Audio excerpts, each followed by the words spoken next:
Welcome to Animorphs Anonymous, the podcast where we casually discuss the Animorphs one book at a time. I'm Kaycie. And I'm Alex. And we're going to talk you through the plot of each book. But more accurately, take you on tangent trips, factoid forays, and say, well, actually, as much as possible. Join us on the 1st and the 15th of each month, and we'll take you along on our mission. And we promise to have you back under the 2-hour time limit. Ladies and gentlemen, I have a grave announcement to make. Incredible as it may seem, both the observations of science and the evidence of our eyes lead to the inescapable assumption that those strange beings who landed in the Jersey farmlands tonight are the vanguard of an invading army. Hey! Hello. Hello, how are you? I am alright. How are you? I am here, in this universe, in this plane, in this mindset of something. Sometimes that's all you can be. Yep. It might even be a requirement, Shall we talk about this book? Yeah. I think our guessing game is officially ended. Yeah, it's true. The books keep telling me what's up. Yep. And I'll just spoil everything for you right now in regards to authors and tell you that we are not getting another Applegate book until the very end. Are you freaking kidding me? No, it's all ghostwritten until the last couple books, except for like Visor and Megamorphs 4 and that sort of stuff. Yeah. Interesting. Yeah. That's more than I expected. Yeah, it's a pretty big amount. Like yeah. Half of them. But the author that we got today, I don't know if you liked her, but I did a lot. Okay, good, because she does a few others. Okay, yeah, this was...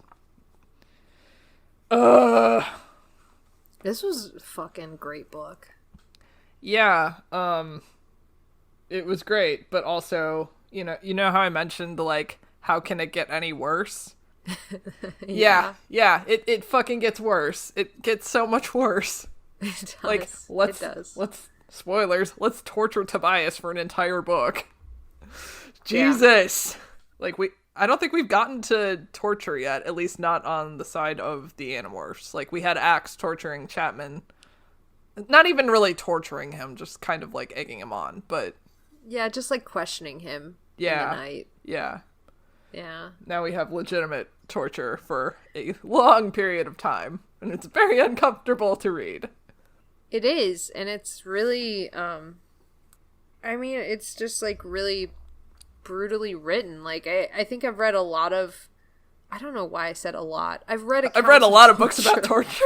I read a lot of books about torture in my spare time. No, I like kind of like darker stuff, and I've read like a lot about it, but there's something about the way that this is written that's like really, really visceral and uncomfortable, like you said, to read. Yeah. But very well written. Uh-huh. Defo. Yeah, so Ellen Guerrero, that's how I assume I say her name. Guerrero. It could be Guerrero. G-E-R-O-U-X. It seems Gallo. French. Probably. Because the French like X's. Then in their language. The half of the last name could be silent. It could just be like Ellen Guerrero. French. Here's 14 letters. Pronounce 2 of them. Or none of them. Didn't somebody say it the other day or post that about hors d'oeuvres? Oh, like, I don't know. Here's how to spell hors d'oeuvres. You say none of these letters. Oh no. Like, I mean, I know that I really fucked up between colonel and colonel or whatever, but like hors d'oeuvres is like hors d'oeuvres. Hors like, d'oeuvres. Yeah, that's really fucked up the way that that's spelled. No offense to any French speakers out there. It's not their fault. Like, French is just got a lot of things. Your language sounds lovely. I just don't understand it. Well, like, so I took French for years and years and years, and now, like, it'll be like, okay, like, speak Spanish, and I'm like, I literally can't. I keep pronouncing things the French way, and I don't know what to do. Oh, no. Like, Oh, whoops. So basically, it's all fucked. Everything's fucked. Yeah. Yeah. Thanks, Ellen. Thanks, Ellen. Thanks a lot, Ellen. God. But yeah, okay, let me start talking about this book. Do. Because we have got a lot to cover. So, it opens with Tobias at a dance, being terrified. He's there with Rachel, who looks impatient and beautiful, but Tobias can't relax. He keeps looking up at the clock and realizing he only has 20 minutes left in Morph, and he doesn't know what to do with his arms, and the music is too loud, and he keeps accidentally staring at people, and everyone's angry. So, this is the most rage-filled dance. Yeah, he's like, I don't know what to do. And he's like, I don't know how Rachel talked me into this. Like, the last time it was a group thing, it was kind of chill. Right now, this is high-stakes shit going on right now. There's expectations. There's expectations. And I think it's about this point that Marco does that weird maneuver. I didn't write this down because it's unimportant, but, like, Marco, like, dances up to them and, like, points at both of them. And then Rachel's like, do you have a chemical imbalance? And I don't know whatever happened after that. I bet Marco knows how to moonwalk. He 1,000% practiced moonwalking in his room for years. I bet he does, yes. And he's probably very good at it. On carpet, he's very good at it. Oh my god. And it's like the one move he always busts out other than the robot and the sprinkler, which he just does because it's funny. The cabbage patch. The electric slide. Oh god. The chicken dance, for good measure. Oh. Well, like, isn't the electric slide the one that gives you the instructions the whole time? Or is that the Cupid shuffle? The cha-cha slide does. Oh my god, how many slides and shuffles are there? The Cupid shuffle, that didn't come out in the 90s, I don't think. No? I don't know. There was definitely an instruction song in the 90s. Yeah. Like, for sure. I think it was a cha-cha slide. Okay, sure. I'll accept cha-cha slide. But there's, like, I don't count those as dances because they're just telling you what to do the whole time. Like, fools. The hokey pokey. That's another one. Oh god, yeah. The hokey pokey. Jeez. Anyways, they're at a dance, and we know that the hokey pokey isn't playing because they name drop that they're gonna slow dance to a Goo Goo Dolls song. I bet it's Iris.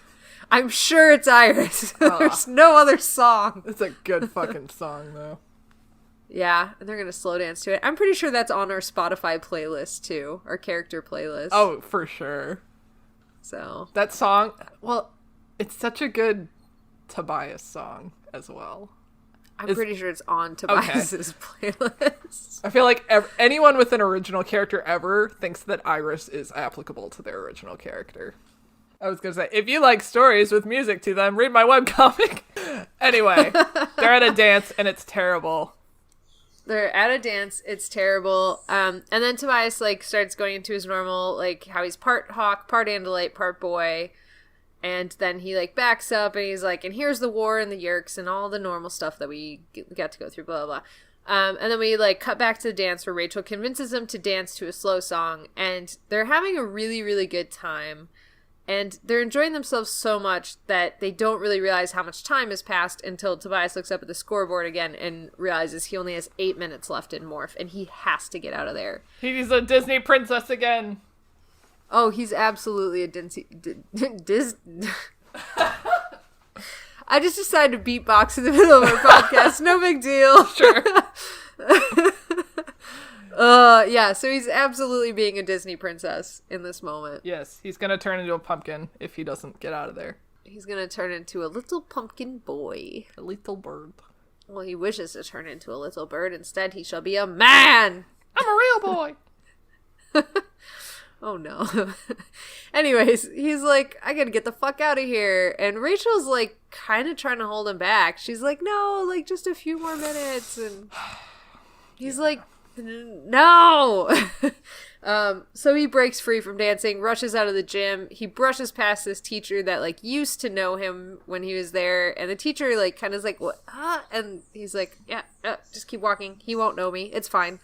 So Tobias is, like, power walking, jogging down the hallway, and Rachel's following him, and finally she, like, stops him and says, like, listen, I know everything is weird. I know our lives are crazy. I don't need everything to be normal, but every once in a while, I just need some semblance of normalcy to be a girl.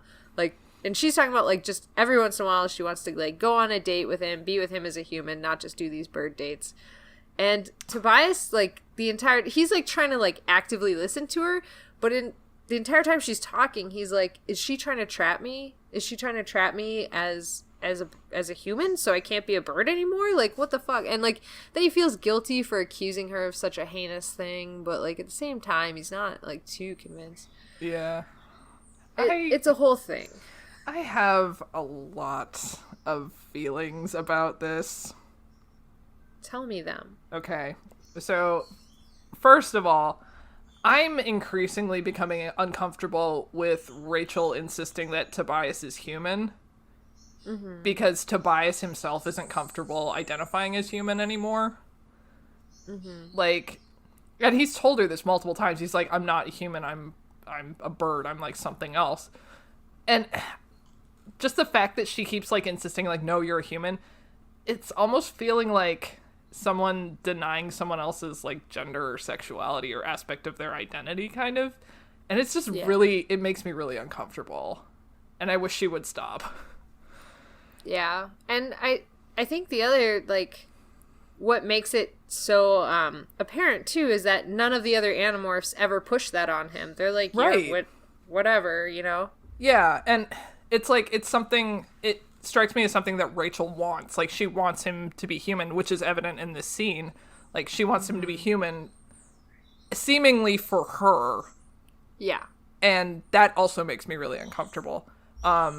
In that conversation, like, it made a lot of sense coming off of her book, where she had that really, like, terrifying moment of being like, this is my darker half, and this is, like, what I'm driven to. And I just want to be a girl again. I'm on board with that. I get that. But I was really hoping that whole conversation was going to be a red herring. And she was going to say something other than, like, I wish she were a human and not a hawk. Because that's just, Yeah. It's uncomfortable. And she's, I have needs, Tobias! Well, that's kind of how it comes off in this conversation. There is somewhat of a redemption at the end of the book, I think, for this. But, like, yeah, in this moment, it absolutely comes off as, like, I want you to be human for me, and you have to be this for me, and like... Right. Because, I mean, she's shown that kind of streak before. Like, I'm thinking back to the time where she was having a really hard time, and she kept, like, bringing up, like, oh, what are you gonna do when you get to college? And he's kind of like, I'm not going to college. And there was that kind of whole moment there, but I don't know. Like, I don't think, and a lot of this could be, like, through Tobias's perception of just, like, he's worried that she's trying to trap him, which also probably isn't a great mindset to be in. Right. Like, you shouldn't probably suspect that of the person that you love and who loves you, but, you know. Yeah. I don't know. Yeah, it's not... It doesn't seem like the healthiest thing in the beginning. And you're right. Like, it is really hard to discern what is him thinking she's pushing that on him and what's her actually pushing it on to him. Because I suspect it's both of them. Like, yeah. I don't think it's an either-or situation where, like, well, she's not, but Tobias... Like, I think they're both... Yeah. Struggling through that. To be fair, they're communicating a lot better than a lot of other, like, 12, 13-year-olds would be about their relationship, but... Yeah. So I shouldn't be criticizing them that hard, but... Well, it's super hard to remember that, like, they are, like, middle school age. Yeah. Like, they're so much more mature because of everything that's gone on, so, like, yeah. It's, like, really jarring when they have kid moments sometimes. Yeah. What even are you? Oh, the other thing I noticed apropos of nothing is that I noticed that Axe is not at this particular school dance. No, but good thing he isn't with all the fucking trouble he causes in this book at social functions. He's a monster. I love him. Oh, yeah, he didn't seem to want to show up to this particular dance. He's scared about the girls that want his body. Yeah, I mean, Last Dance didn't go well at all. No. Oh, man. Poor baby. Poor baby. And, like, it just while we're talking about other people, the other thing I didn't mention was, like, Jake and Cassie were cutely dancing on the other side of the gym. Yeah, so they're being fucking adorable. God. I don't know why I said it like that. They're being fucking adorable. God. They're being fucking adorable again. Oh. Great. But I'm sure we'll get back to this thought again once we get to the end of the book. Yes. Because I think... Thank you for letting me word vomit my feelings. I'm glad you did. I'm always interested in you word vomiting your feelings to me. Woohoo! So, Tobias, who is having this entire conversation, ironically, in front of a Bird of Prey poster. Yay, school. Yay. Yeah. So Tobias kind of cuts Rachel off when she's saying, like, she wants normal dates and, like, normal things, blah, blah, blah. If you were a boy, and then Tobias goes, yeah, if, and then kind of, like, tries to leave. God. I know. And then he, like, runs into a metal security gate, and just like me in any sort of tax store where they've set up barriers, immediately panics and starts running towards whatever entrances are around. Oh, no. And he's like, oh, God, I gotta get out the front door. But then, like, Chapman comes out of his office, and he's scolding Eric for smoking. Apparently he smells like cigarettes. And, like, he's like, it's super funny that he thinks, like, a bajillion-year-old android would be smoking, but okay. So he kind of, like, creeps back towards Rachel, and he's like, I need help. And right about then, the teacher that he blew past to get out of the gym was like, oh my God, I recognize you. You're Tobias. And then Tobias just, like, freaks the fuck out. And so Rachel's like, I will hold them up here. You go up over that grate and get the hell out of here. So, like, he goes running. He dives at this, like, metal gate thing. And they're like those things that you pull across, like, stores at the mall when it's closing, like the metal grates. Yeah, just for anybody who didn't read this particular book. I feel like that's kind of a weird thing for a middle school to have, but whatever. I think mine had it. Really? Yeah, they'd like, not, like, there was 2 sets of doors, and it was after, like, the second set of doors, like, just in the hallway, they'd, like, close it off at night.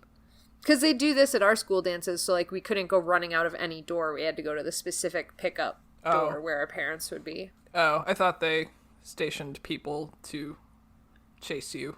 I think we had more exits than people. Okay, fair. I think. I don't know if that's actually true. Not but, like, enough personnel. Yeah, there wasn't enough people to be, like, supervising the gym and, like, guarding the exit, so they just, like, pull the... What? Not enough teachers wanted to volunteer to chaperone a school dance? What? God, no. Who the fuck wants to stand around watching a bunch of goddamn 12-year-olds dance to Cotton Eye Joe for 3 hours? It's just not happening. I unironically love Cotton Eye Joe, but that's just me. Anyway. It's a song that, like, if it comes on, I'm like, fuck yeah, I know the dance to this. Oh my God. And all the words. And I'm down to dance to it. Sweet. Oh. Anyways, Tobias goes lunging at this gate, and he, like, struggles to get a foothold, and, like, it clatters, and the noise draws Chapman's attention. And everyone, like, starts, like, yelling at Tobias, and he's like, I don't know if I'm going to fit over the top of the gate. However, it turns out that people yelling at him is enough motivation to get him through. And, like, the front of his shirt gets caught up in it, and so he's, like, hanging there for a moment, and then he manages to, like, rip through it using pure adrenaline. And then goes running down the hallway, and he's, like, almost home free. He gets outside, and he's like, okay, I've got to morph, and he's, like, yelling at himself. And then, finally, after a minute or two, he starts to see the feather pattern showing up across his skin. So he's like, oh, thank God. And he makes it back to Hawk, and he flies off, leaving his old teacher outside, like, calling his name. And he says, like, this teacher was a teacher that was, like, newer and, like, kind of reminded him of himself, and, like, he was super nice to him and everything. Aww. So it's not like it was, like, he was getting in trouble. It was the guy was, like, concerned for him. Oh. Yeah. Aww. It was pretty cute. Yeah. I like that Tobias is the type that is, like, friends with his teachers. Like, more than the other students. Yeah. That was so me in Tobias. middle school. I was like, I like my science teacher more than I like any of these other kids. Yeah. I agree. I think that was more me in, like, high school, just because I got a bunch of... Well, that's not true. I had some really good middle school teachers that I still love and, like, would go visit now. But yeah. Yeah, there's also some dickwads. As there always are.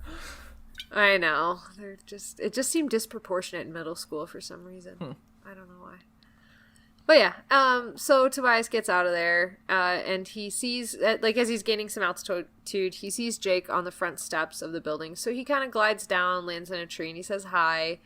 And Jake's like, oh, I just got some bad news about the anti-morphing ray from Eric. And he's like, the Chi don't know where it is, and testing's about to begin, and, like, you know, blah, blah, blah. And then Jake's like, oh, by the way, I'm happy you made it out of there. Like, really weirdly unconcerned. He's like, yeah, happy you didn't get trapped as a human. Like, you know, glad to have our Air Force, you know. Like, it's really weird. Like, yeah. Jake just kind of, like, tells him that, but, like, doesn't feel like there's any emotion behind it. I think it's just evidence of, like, just being so exhausted and feeling so old and just, like, having no more emotional fucks to give. Yeah. Like, he's, like, trying to be emotional, but really it's just coming out as, like, hey, I'm glad you're still alive, I guess. Yeah. He's just so ruined. I loved it. But yeah, and then Tobias mentions right after this, like, he's like, I don't know whether to trust Jake anymore or whether he's using us. Like, I love that too. Yeah. It's a really astute assessment of Jake in this book. Mm-hmm. And I kind of wonder if, you know, because, like, he did that thing with Rachel in the last book where he, like, clearly manipulated her. I wonder if Rachel kind of told Tobias about that. And if all the Animorphs are kind of, like, talking about him behind his back, kind of. Cassie probably wouldn't, but... Cassie wouldn't. I don't think Marco would either. Axe for sure wouldn't. So I mean, I would bet it's probably just Rachel and Tobias talking about it. Yeah. But Tobias also seems to be...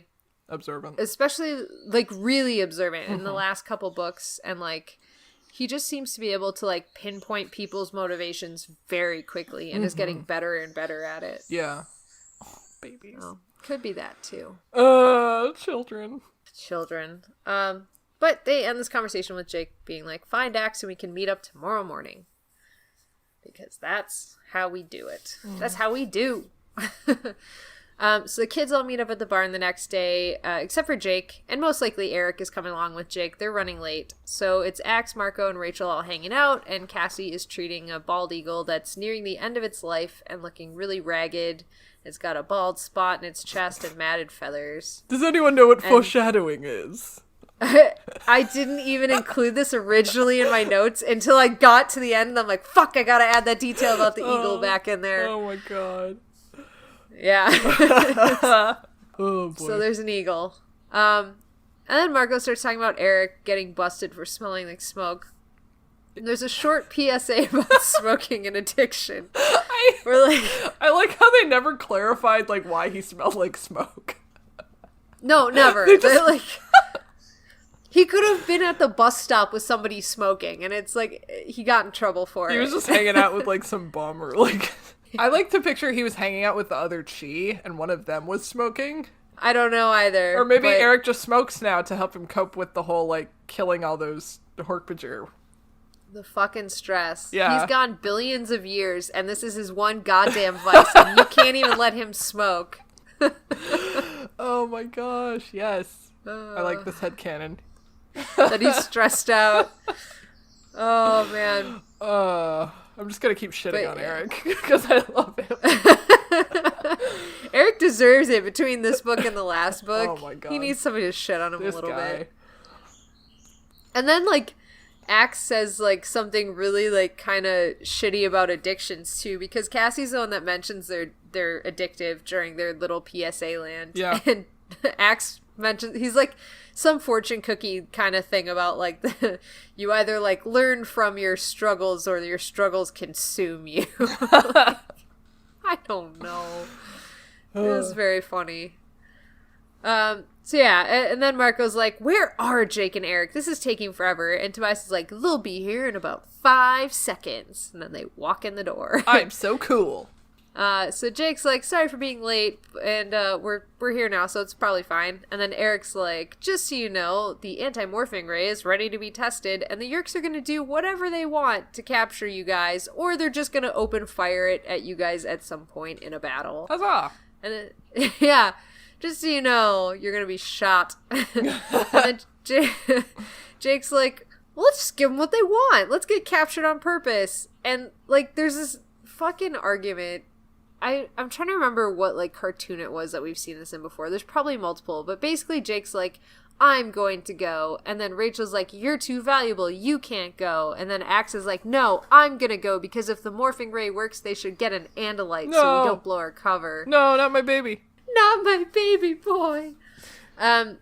And, like, Jake's being really non-committal, which Tobias is like, okay, so that means he has a plan, and he's just waiting for somebody else to bring it up because he doesn't want to be the one to say it. So Tobias has this moment where it's super dramatic, and in the moment, Tobias is like, this is so fucking lame. This is so dramatic, it's lame, which is excellent. But he, like, flutters to the barn floor, and, like, there's particles of dust that swirl up when he lands because he lands directly into a sunbeam of light. Yes. And he's like, I will be the one to take the ring to Mordor. That's the movie I was thinking of. It was Lord of the Rings. Oh my god. Shit, I should have gotten that way earlier. That is straight up, yes. More Tolkien references. And so he's just like, yeah, it has to be me. And then he goes, and I looked at Jake's eyes, and the look in his eyes said yes. And then he said something about, like, Eric's hologram also said yes. Whatever his hologram do. Oh my gosh. So yeah, Tobias is like, okay, so if they turn the morphing ray on me, I will turn into a hawk. And they'll be like, well, this shit doesn't work. And then he describes all of his teammates' reactions, which were really interesting, actually. Because Cassie has this, like, sad look, but sad but proud, that she reserves only for situations like this. And Rachel was sad and also angry, and he mentions that for Rachel, those are, like, kind of the same thing. And Marco just does this, like, kind of little bow to him, and he says, you know what, you're right, but I bet you wish you weren't. And then Jake just looks disgusted with himself that he's even doing this. Like, he didn't want to single out Tobias. He wanted Tobias to volunteer, and he knew that, like, if he did this sort of weird backhand shit that Tobias would eventually figure it out and volunteer for it. How do you feel about that? Like, which part? Like, just the Jake part? Yeah.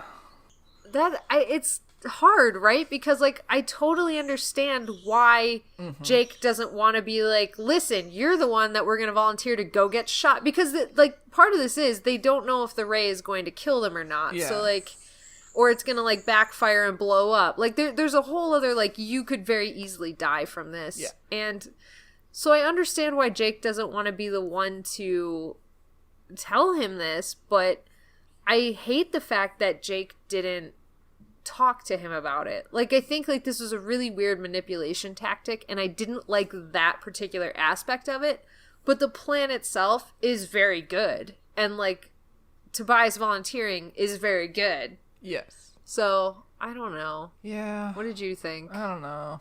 Like, I agree with you. Like, I know why it has to be done. And I feel like Jake being like, I think Tobias should go, that would feel kind of like somebody's ganging up on you.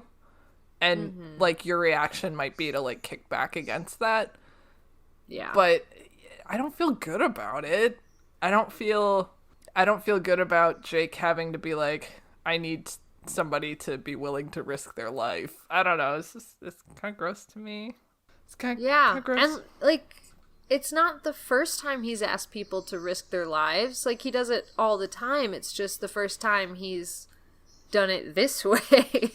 It was done a lot better in this book than it was in, what fucking book was that? Rachel's last book with the squid, when they were trying to volunteer who would go be the sperm whale. Yeah. And he just, like, fucked that entire thing up. Because he wanted certain people to volunteer, and when they didn't, he didn't do anything to stop them, but he still yelled at Rachel, and I got, ugh! I'm still mad about that. I'm still mad. Yeah, that was a stupid thing.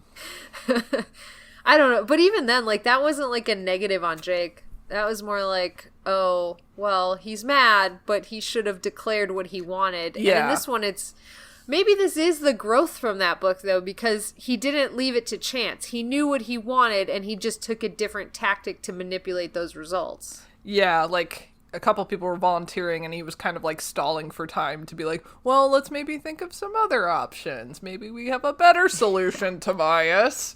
Yeah. I don't know. I do like that he was disgusted with himself, though, for doing that. Yeah, I did appreciate that, that Tobias called it out, and that he was disgusted with himself, and that he showed it. Yeah. Like, he didn't just tell us later, he showed, like, how... Yeah. He's like, I got the result I wanted, but I don't feel good about it. And we're like, we're right there with you, Jake. Right. But, like, it's so, like, this is such a great plan, because, like, there is no way the Yeerks could know that the Ellimist is, like, he's still folklore to most people, Sure, right? Like, yeah. he doesn't exist. So there's no way they could know that his main body is a hawk, but he has morphing abilities. Like, that's... The results are so confusing. I just love that plan. It's very, very good. He's like a wild card. He is a wild card. It's excellent. Oh.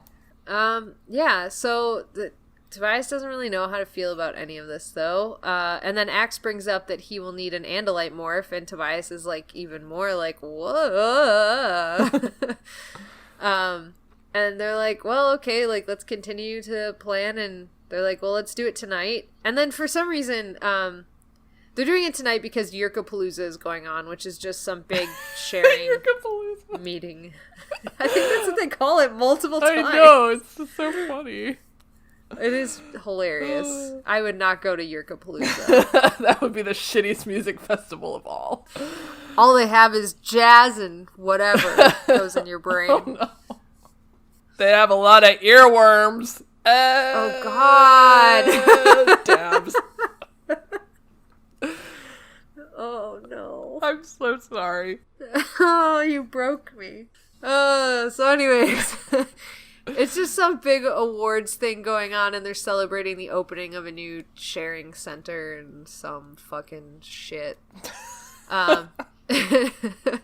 And Cassie's like, I can't go out because I have to parent something, which she mentions here and is important because Jake's like, well, we're going to risk it anyways, but then we'll get to it. And then Jake's like, well, I'm just going to go as myself because Tom was slated to get an award and he invited me and I said no, and I'll just tell him I changed my mind and I'll, like, go and watch him receive it, so we'll be there. And, like, there's a call out here where Marco snaps into his, like, security guard mode where he's like, that's a great plan because they'll be on the lookout for, like, any bugs or birds or anything around there, so the safest you can possibly be is as yourself. Like, a very weird, like, you know, this is the general and we have to protect him. Yeah. Yeah, so they're gonna go with this crazy plan. Jake's going as himself.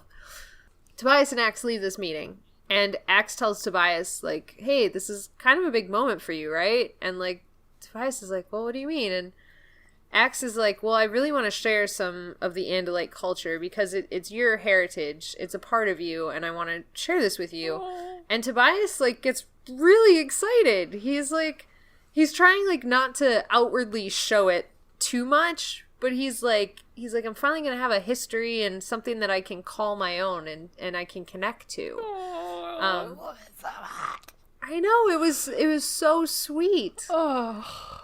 Like, I really love this moment. Tobias is trying to play it so chill, but it's just adorable. It means so much to him. It does. And we've spent so many past books with Tobias are just about how he has no heritage and no past. And now it's like something that's his. Mm-hmm.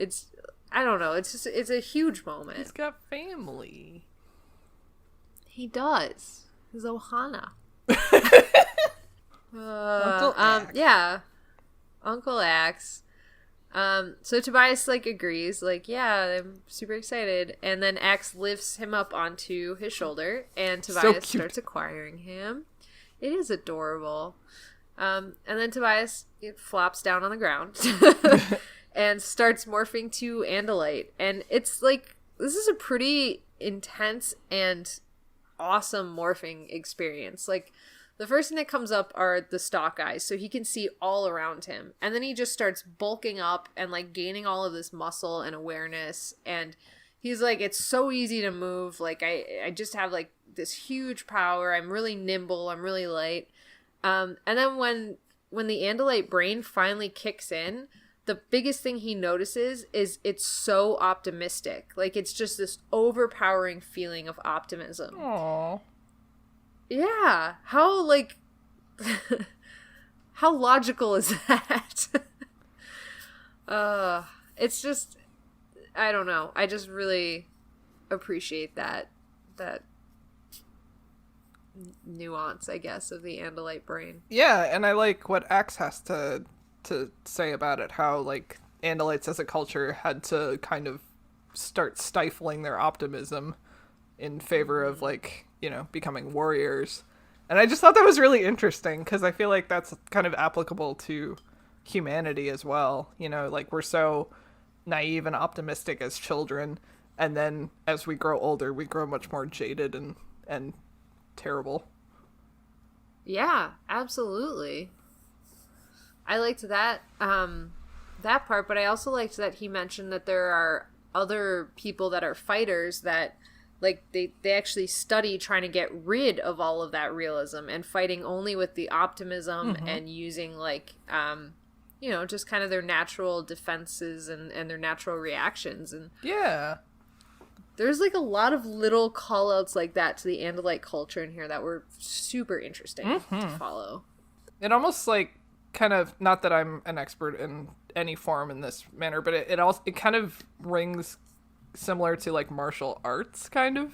Like, the more and more I read about Andalites, the more, like, steeped in, like, real cultures I feel that it is. Like, there's a lot of similarities. There is, and there's a lot of similarities in the way that there's these, like, little fractured segments of Andalites that, like, believe in something just kind of slightly different. Like, I love that. Yeah, I do too. I do too. And then, because he's being a good boy, he starts to teach Tobias some other things, and he's like, let's do this, like, figure 8 tail blade maneuver, and Tobias, like, kind of copies him, and then Axe is like, let me show you the one where we, like, go to, like, we're gonna cut somebody's head off, but then at the last minute we tilt the tail blade and just knock him out. And so Axe shows him on a tree where he, like, launches his tail at a tree at lightning speed and then, like, tips it and just kind of, like, bops the side of the tree. And Tobias goes to do it, and he goes really fast and then doesn't twist his tail in time, so he gets the tip of his tail caught in the tree. And then he's like, oh no, I did this terribly wrong. And Axe is like, you know what? You haven't even, like, we're trying to run before you learn to walk. He's like, let's just, like, take it back a bit and get you used to the body and everything. So he goes to pull Tobias out of the tree, and he literally, like, grabs his body and starts to pull him, and then the tail blade finally lets go, and they go tumbling around for a bit. I love it. It was adorable. Oh, I love him so much. I love him too. So then they go to do the evening ritual, where they go to a nearby stream, and Tobias experiences drinking through his hoof for the first time, which he says is super weird. And then Axe has him do the ritual, which is just where they stare at the orange line of the sun, the last part where it's going down, and they say a nice sentiment, and that's it. Cute! Yeah, it was adorable. I love that whole scene.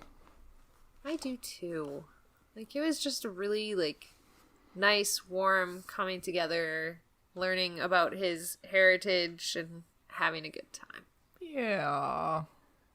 Hold on to that. I will. And I like to imagine that that Axe continues to, like, train him. So that not only can they watch TV together, they can now just, like, Axe can teach him all these Andalite things, and he can have a Rocky Balboa training montage, and that makes me so happy. If there's, like, nothing else that we take away from this book, it's that Tobias and Axe are, like, getting so close. I love it. Yeah, I do too. Ugh. I really do.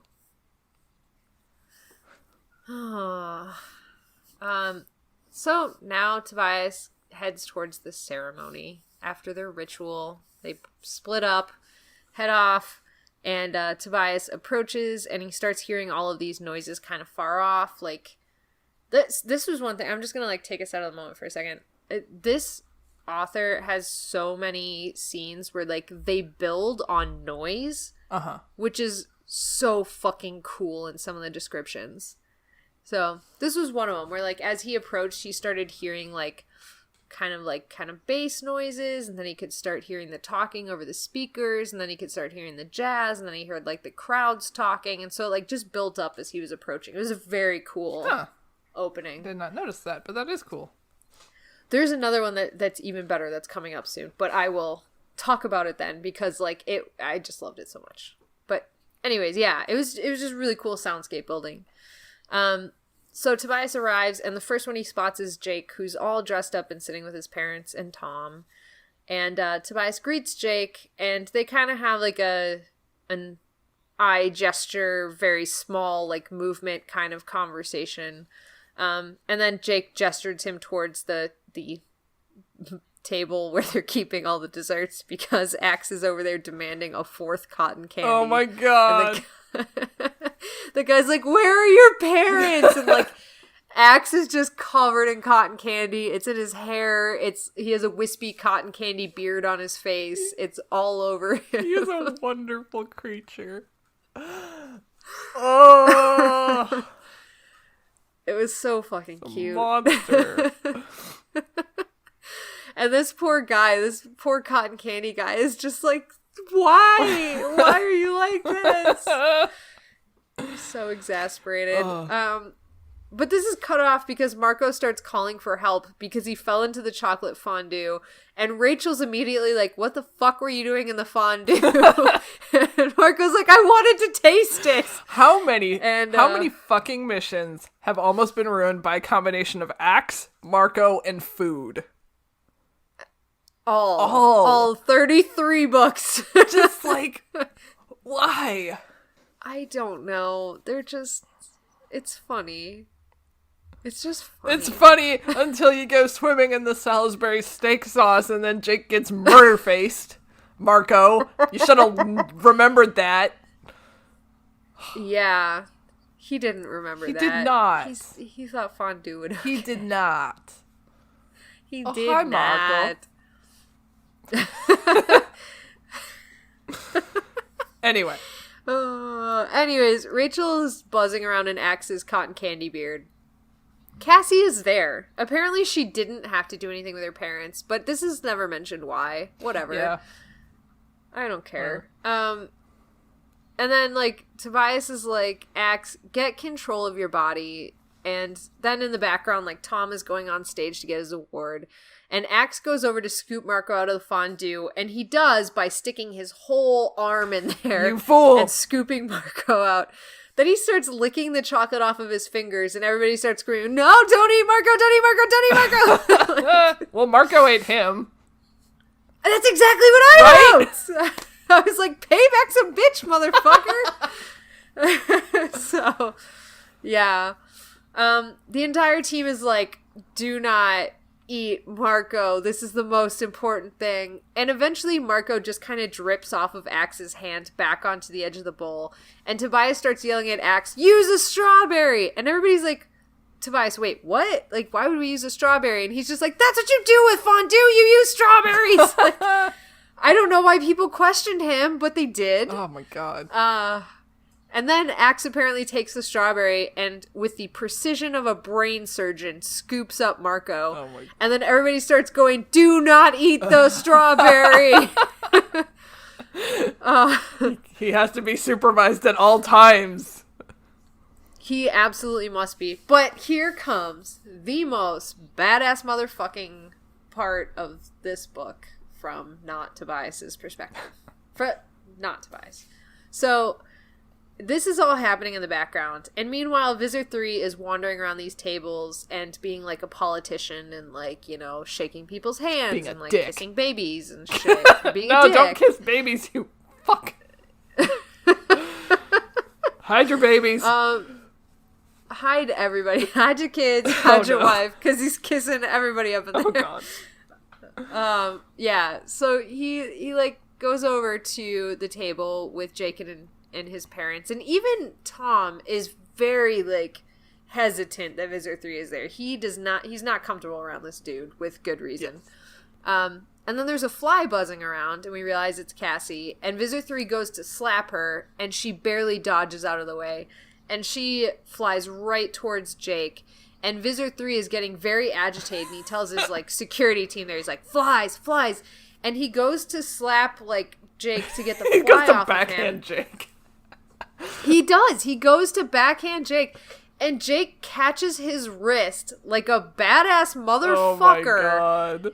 And stares him down. That's amazing. And, like, it's so amazing. They have this crazy moment, and then Jake smiles, and Visitor 3, like, smiled back at him, like, reciprocated this weird thing, even though they're staring each other down.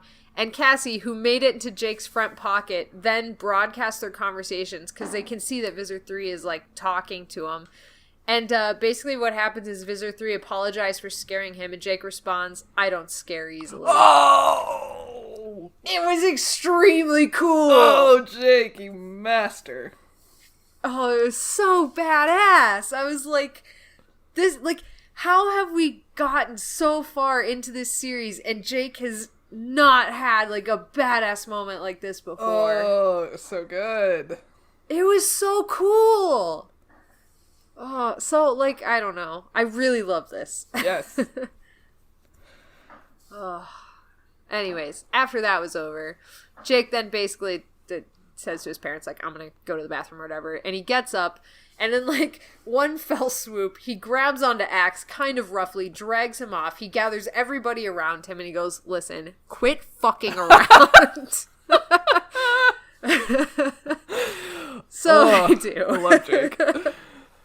Yeah, he was just, like, really badass. So Jake and Axe split. Tobias follows Jake, and they go behind this brand new building. And Tobias is being the lookout. He gives the all clear, and Jake throws a brick through a window and shatters it. Hooligan. Fucking hooligan. It's just enough for Tobias to fly through. So he dives in, flies into the room. He starts, like, killing his speed, and he's, like, flapping around these empty hallways, trying to figure out where he's going. And he's passing all sorts of, like, bullshit, like, children's rooms with, like, toys and shit in it, and then, like, conference rooms with, like, office chairs and shit. Just, like, a whole bunch of money, basically. Mm-hmm. Like, the Yeerks are just pouring money into this place. Then he turns a corner, and he runs straight into Axe as an Andalite. And Tobias is like, what are you doing here? And why are you an Andalite right now? And Axe is like, well, I thought my tailblade might be helpful in a fight. And Tobias realizes that Axe was super worried about him. So he decided to, like, come in and be Tobias's backup. Aww. It's adorable. Good boy. Tobias starts using Axe as a perch, so he doesn't have to flap around. Cute. And they head down to a construction area. Do not enter. Construction area. They sneak down the stairs like goons from a Scooby-Doo cartoon. They truly do. It's true.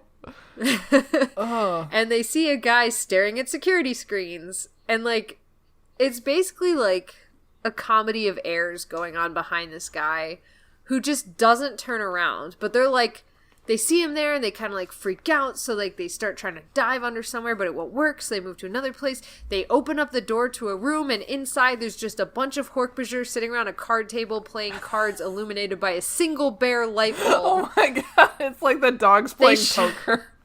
Exactly like the dogs playing poker. We should fucking draw this.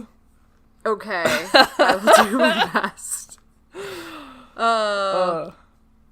They, like, back out of the room and close the door without being seen, allegedly. And then they, like, hear somebody walking up behind them, so they dive under a nearby table. And it's, like, a super close call.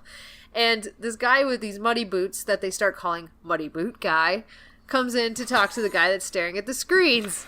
And that's about the time that we learn that they have not been really lucky. It's just that this guy has been ordered not to remove his eyes from the screens under pain of death. Right. So he, like, could not turn around. And then the Muddy Boot Guy complains about being on watch in the playground because he's, like, an 8-year-old, and he takes off his boot and dumps out a bunch of dirt and a wood chip. And then after a while, after complaining for like 10 minutes, Muddy Boot Guy leaves, and Tobias and Axe, like, sneak a look at the screens, and they can see, like, more than half the cameras are trained on this playground equipment, and the main focus is this tunnel. So, like, presumably that's the entrance to the Yerk pool. So they take about an hour to sneak out of the basement and meet back up with the rest of the team, at which point they had arranged themselves all around the entrance to the Yerk pool, this tunnel. Jake was an owl looking out, and he was directing Marco, Rachel, and Cassie, who are flies, about how to get into the tunnel to scout it out. A controller enters, they follow the guy in, and this guy apparently runs like the Animorphs version of Bass Pro Shop. And so they're like, we know him. Oh, God. Like, they did, though. That's what they said. So they see him go into the tunnel. They watch him punch in a code. Some airlock unsealed. They're like, whoa, that's crazy. Okay, this is it. And so they, like, fly out of there. They're like, all right, let's spring this trap. And Rachel was like, let's fuck shit up.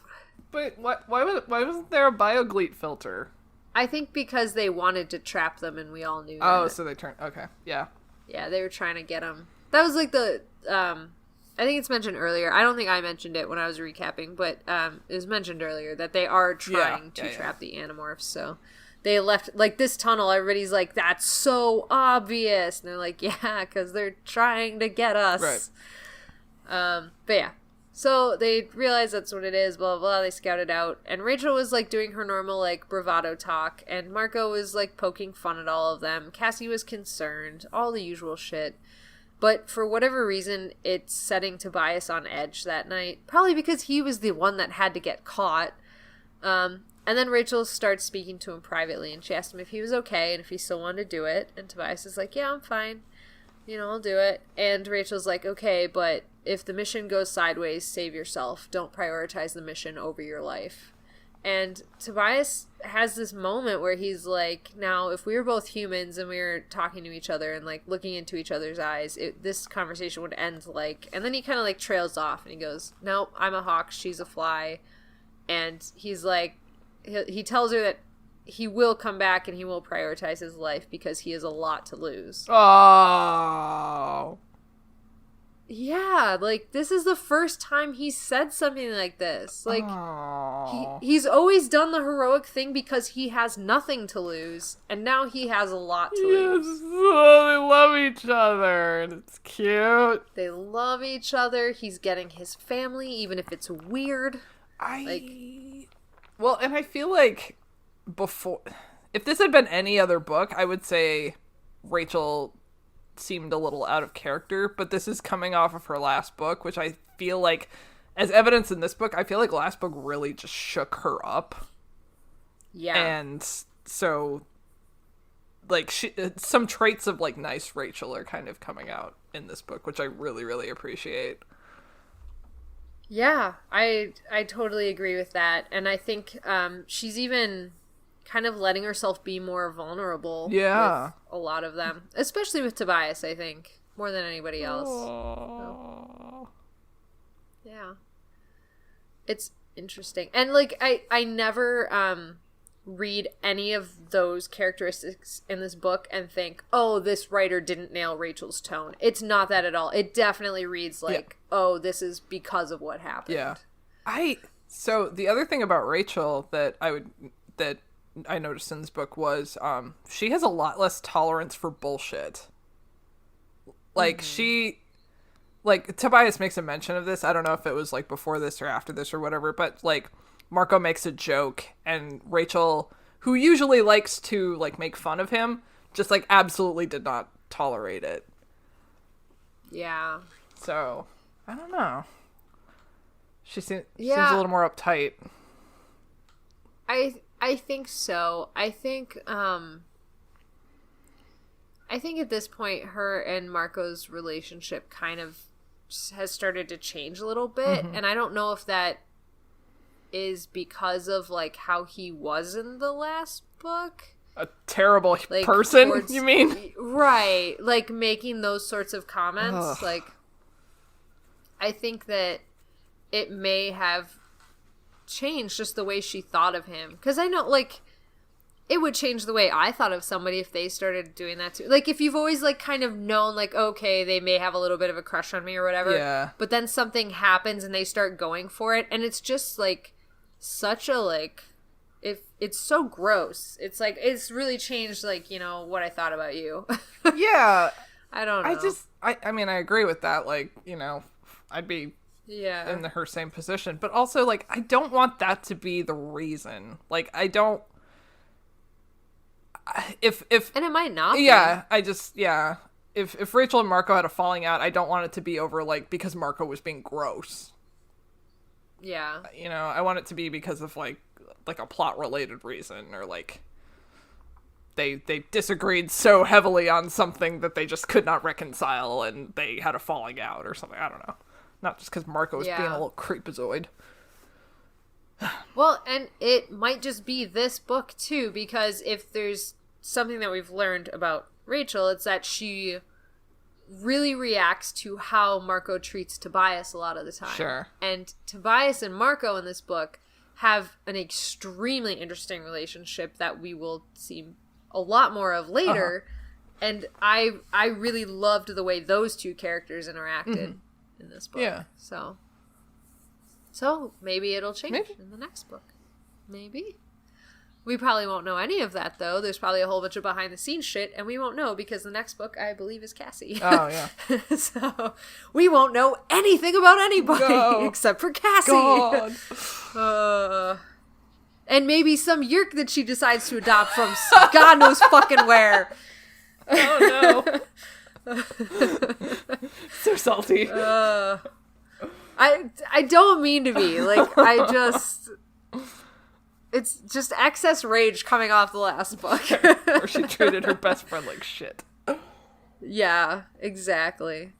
Anyway, sorry. I'll get back to this because this is the second really amazing soundscape scene that she built. So, like, there's this moment of silence as they start their attack. So Tobias is going to dive in. Axe is coming, like, running out of the woods like they're attacking. But, like, the way that they build this up, Tobias can hear the loudspeaker MC talking in the background kind of distantly. He can hear this wind rumbling, and then he can hear a rope snapping on a flagpole. And, like, that for me, like, I can hear that sound in my head right now.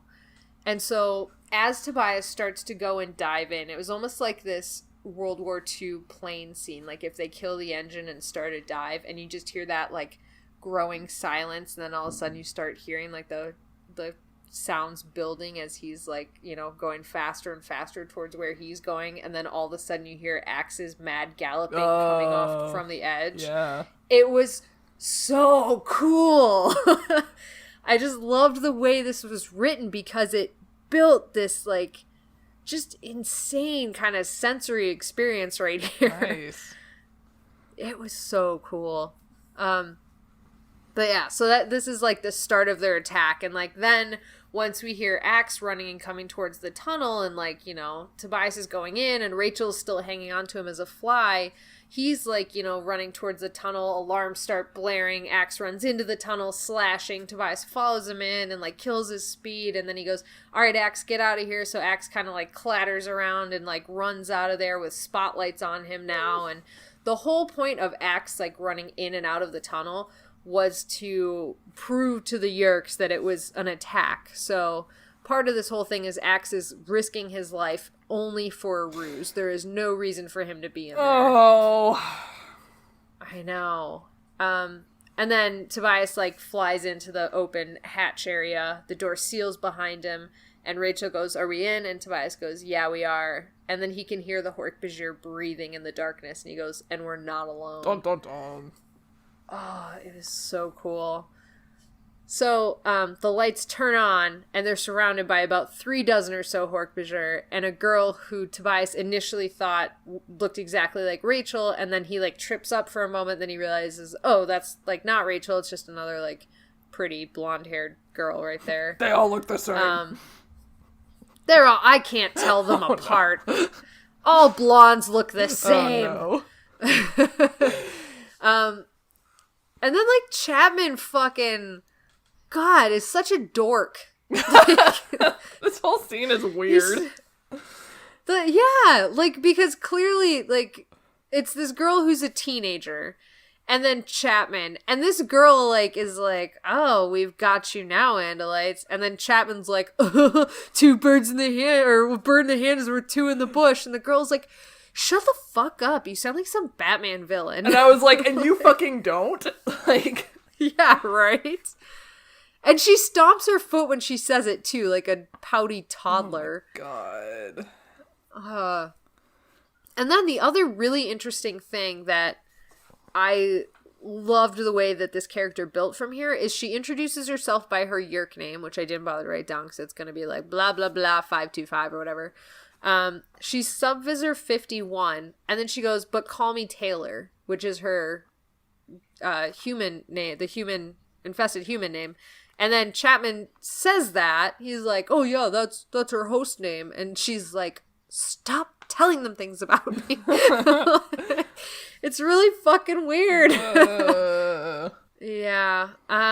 It's about that time that Rachel's like, by the way, Tobias, you're supposed to be pretending to still be, like, fighting and shit. So he, like, gives out a weird cry and, like, tries to, like, fly up. And Taylor just smashes his head, like, smashes Tobias down to the floor. And that's when he realized that she has prosthetic limbs.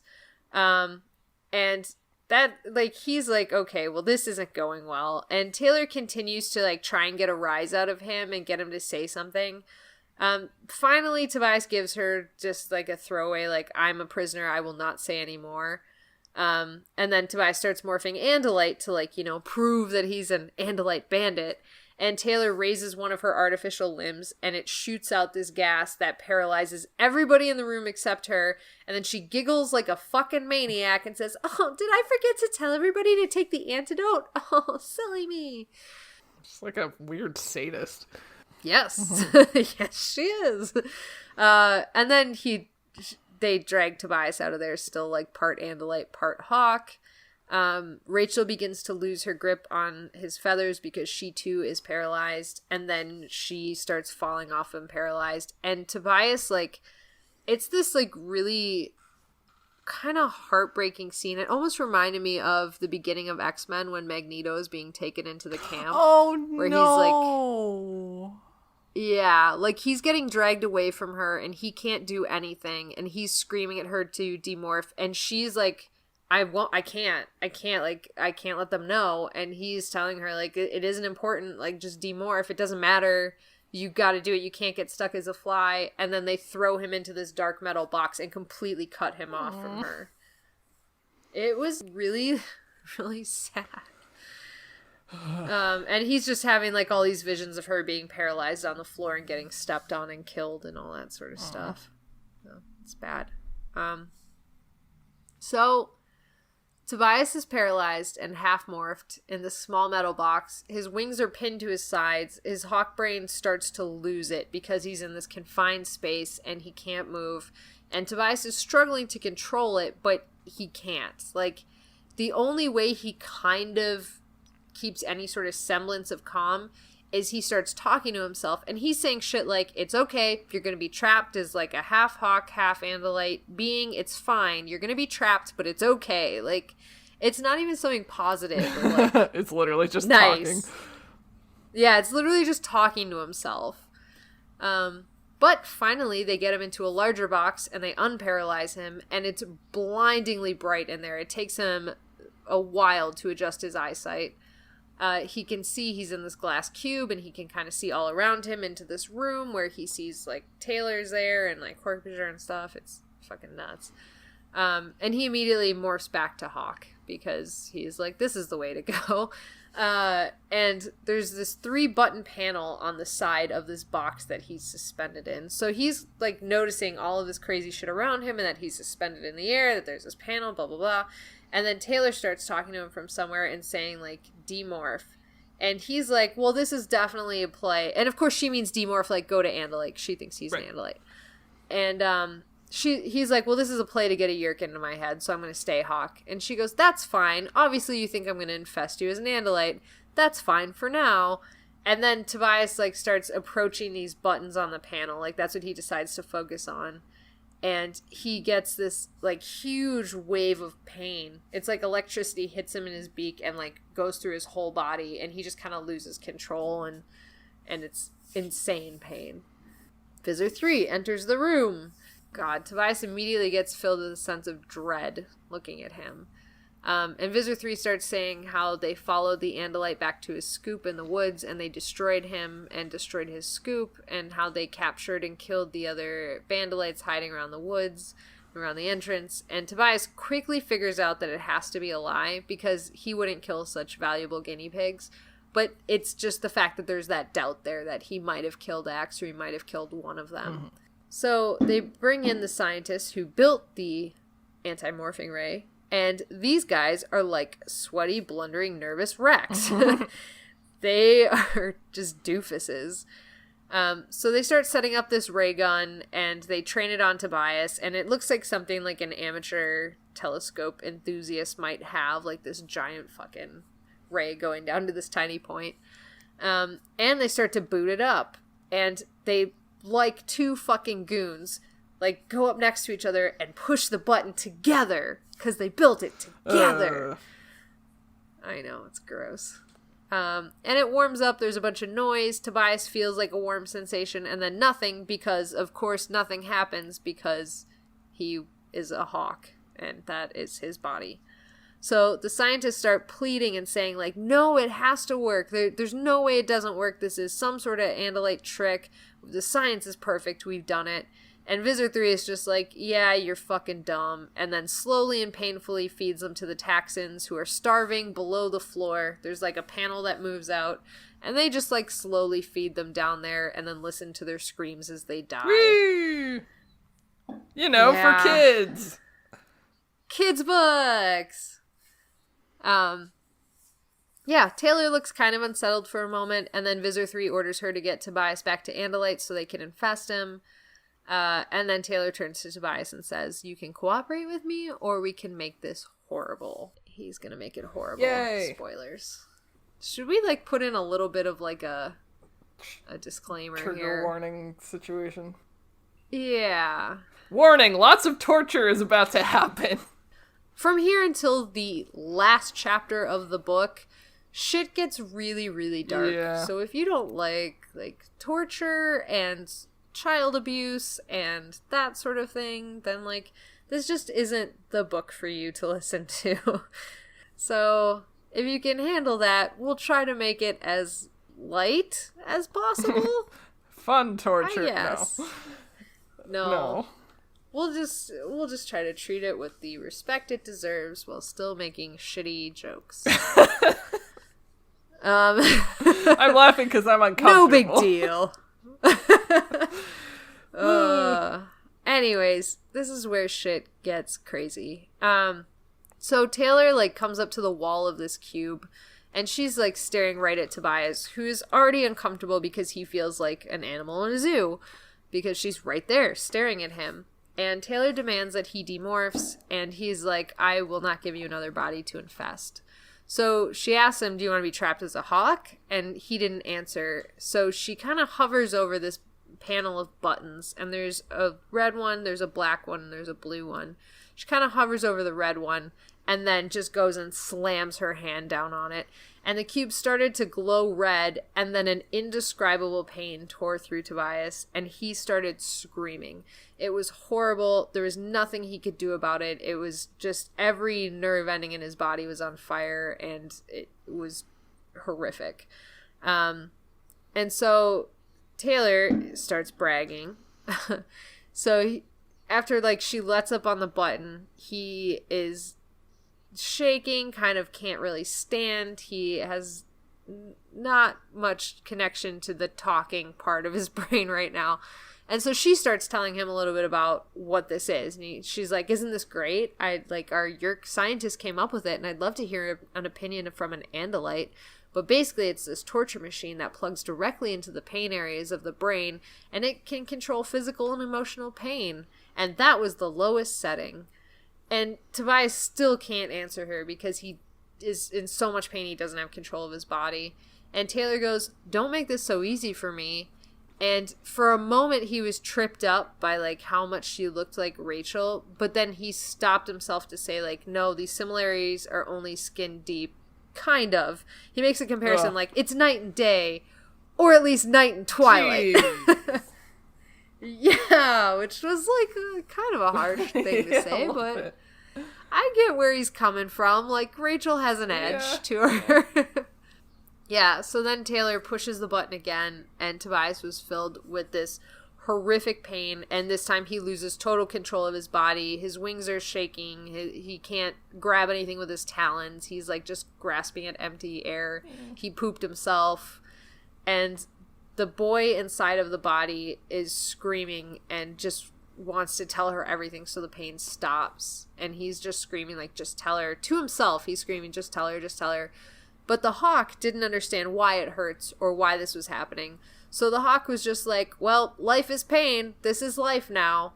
So Tobias keeps fighting to retreat into the hawk because the hawk just doesn't understand anything that's going on.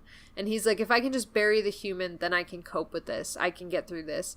And the hawk has already come to expect the pain and live with the pain. So the hawk part of his brain is already like, this is it. It was Tobias himself that could not handle this. So he keeps telling himself, let it go, let myself go. And eventually he actually says it, like in thought speech, to Taylor, and Taylor goes, repeat that, and then she goes, whatever, and just continues to, like, slam on the button. As hard as Tobias was trying to keep things, like, under wraps and, like, to not let his human side feel that pain, to let the hawk handle it, things just kept coming up, and then the emotional part started. So pain, shame, embarrassment, and then he starts getting memories. And the first thing that comes up is he was talking to his uncle, and it was mid-afternoon, but all the curtains in the house were drawn, and his uncle already is sitting in his chair with a beer in hand for the evening.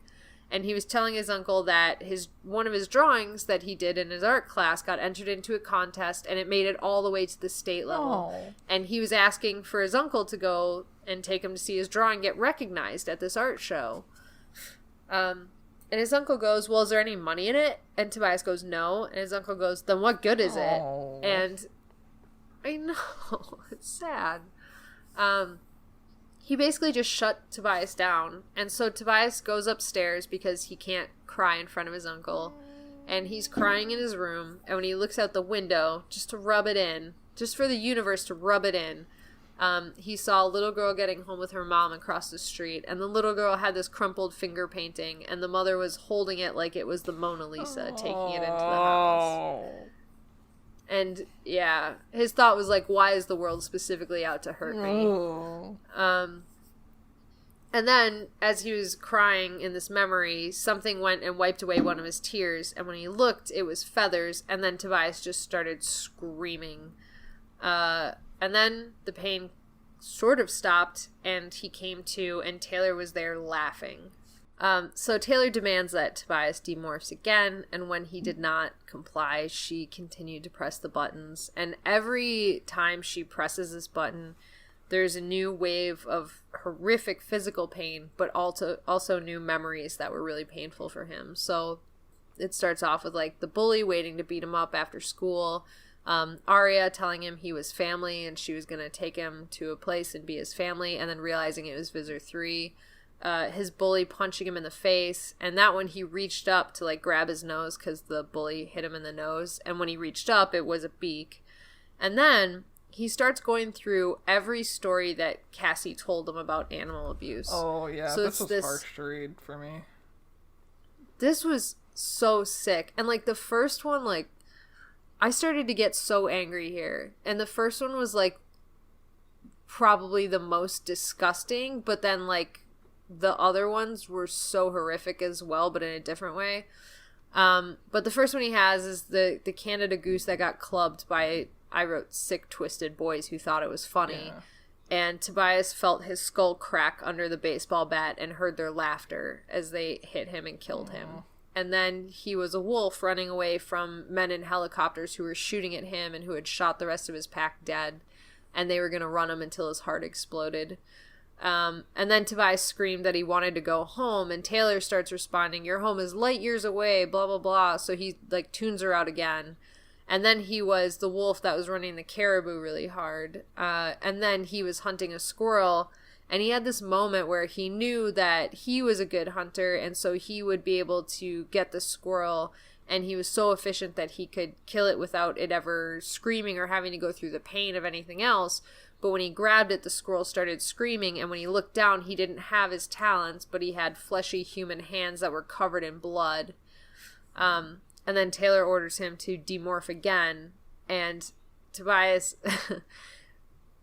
this is, like, really horrible, but he just gets, like, plunged into this other, like, wave of pain, and this one was the culmination of every strike he'd ever dealt in battle as an Animorph. So, like, every swipe to a hork-bajir, every time he had, like, you know, gone after somebody's head or slashed or anything like that, it all came to him all at the same time, and he wonders if this was payback. And then all of that faded out, and there was a moment of peace. And Taylor, meanwhile, was extremely frustrated. She shoved a hork-bajir, who, like, it didn't do anything, because it's fucking hork-bajir. And she started flipping through the manual that the scientists that they fed to the Taxons left. And finally, she smiled, which is not a good thing. And she goes, "There's no pain without pleasure." So she comes back over to the panel, and she kind of does the same thing she did with the red button, where she kind of, like, hovers over the blue button and hesitates, and then just slams her hand down on the blue button. And it started dredging up these good memories, laughter and bouncing on a trampoline as a kid and walking barefoot. And the hawk didn't understand this part. Like, the hawk knew the pain, and the hawk could deal with that. And it knew satisfaction from a good hunt, but it doesn't know the pleasure. And so the hawk part of him started to recede, because Tobias the boy was the only part of the brain that was reacting to the pleasure part. And Tobias was begging for the hawk to come back because he knew what was going to happen next. And then it did. She hit the pain button, but the hawk was no longer there to protect him. It was just totally on the boy, Tobias. And then the pleasure came, and this time there was sun and happiness, and Tobias picked berries, and the sun on his face and eating the delicious berries. And then an old woman came out to scold him for taking the berries, he thought, but then she just invited him in and fed him delicious treats and just told him stories, and it was wonderful. And then she slams on the pain button. So he's doing this crazy yo-yo of pleasure and pain, and it's just breaking him down, because the pleasure part is stripping him of the hawk part of his brain, and then he has to live with the pain part all within his Tobias human brain. The woman who was nice to him, he mentions her name is Professor Powers. Yeah. Reoccurring character? Not to the best of my recollection. Oh, why mention it then, I guess? I don't know. Mm-hmm. I just don't know. It seemed like a foreshadowing sort of name drop situation, but yeah, I don't believe they're ever mentioned again. Weird. Yeah. Or if they are, I've completely forgotten about it. This is fun. Yeah. Yeah, so Taylor's while this is all happening, he's having this yoga thing, the Professor Powers thing, back to pain. While all of this is going on, Taylor's also counting him down to when he's going to be trapped in Morph forever, for sure. So she's telling him shit like, you have at most 12 minutes left before you're trapped as a hawk forever. And then the last couple memories he has before they tip over that edge is he has memories of feeding baby rabbits with the rest of the Animorphs, and then the Elemist asking him if he was happy. And then finally she goes, "You're trapped as a hawk forever." And Tobias has no sense of, like, who he is or what it means to be trapped as a hawk, or what's happening, or what noise means, or anything. His brain is fried. His brain is totally scrambled. And then when Taylor told him that he was trapped forever, he didn't know if it was Taylor telling him that, Rachel telling him that, or him telling himself that. So I don't know what, like, kind of... I feel like that's a significant thing of he can't tell who it is that's telling himself that he's trapped forever. And I don't know if that was supposed to be, like, an echo of... like, he heard it from a third-party source, he heard it from somebody he loved and trusted, and then he finally had to come to terms with it himself, or if this was just kind of a throwaway, like, his brain was so fucked up he didn't know. Yeah. Maybe there's more meaning to this. I don't know. So Taylor was frustrated at this point because she is not getting an Andalite to infest, and she has failed in what Visor 3 has asked her to do, which, as we know, never turns out well. So her hand starts hovering over the pain button again, and Tobias knows he cannot take it anymore. So he is like, all right, let's see if I can talk to Taylor. And so Taylor was taunting him, telling him his friends were going to betray him, and he goes, no, they wouldn't. And she paused, and she's like, yeah, they would, though. And he goes, well, what do you know about disloyalty? And then he tells her she's very pretty, which he immediately regrets, but it was this that struck a nerve with Taylor. She touched her face, and she's like, yeah, I know. I used to be the most popular and the prettiest girl in school. This is my backstory now. It pretty much was like that. Except there was, like, a moment here, too, where Tobias goes, you know that Visor 3 is going to kill you for your failure. And she goes, I know, but I'm going to keep going because you're going to die, and I want to see you die. So, like, this is the moment she reveals she has, like, she doesn't give a shit anymore about what happens. She just wants to kill Tobias. Wow. Yeah. But Tobias is trying to keep her talking. Anything at all to keep her talking. And, she goes, well, Visor 3 can't totally get rid of me because he doesn't have controllers like me. I'm special. I'm voluntary. And Tobias keeps asking her questions like, so why are you a voluntary? Blah, blah, blah. And that's when we get her backstory about being the most popular and beautiful girl at school. And the Yerk, like, what I really enjoyed about the scene was the Yerk couldn't keep itself and herself straight. So it was like, they were talking and it would be like, you know, we had the perfect life. I had the perfect life. And, you know, my parents, our parents, her parents. Like, it was really interesting to hear that and, like, to hear what a voluntary controller would be like because there was so little difference between what their wants were. Mm-hmm. So that was interesting. So Taylor had the perfect life, went to all the parties, hung out with all the cool kids, had a great time. Until one night there was a fire at her house when her parents were out partying. And she woke up to this blazing fire in her room. She lost her arm, her leg, and her face was badly burned.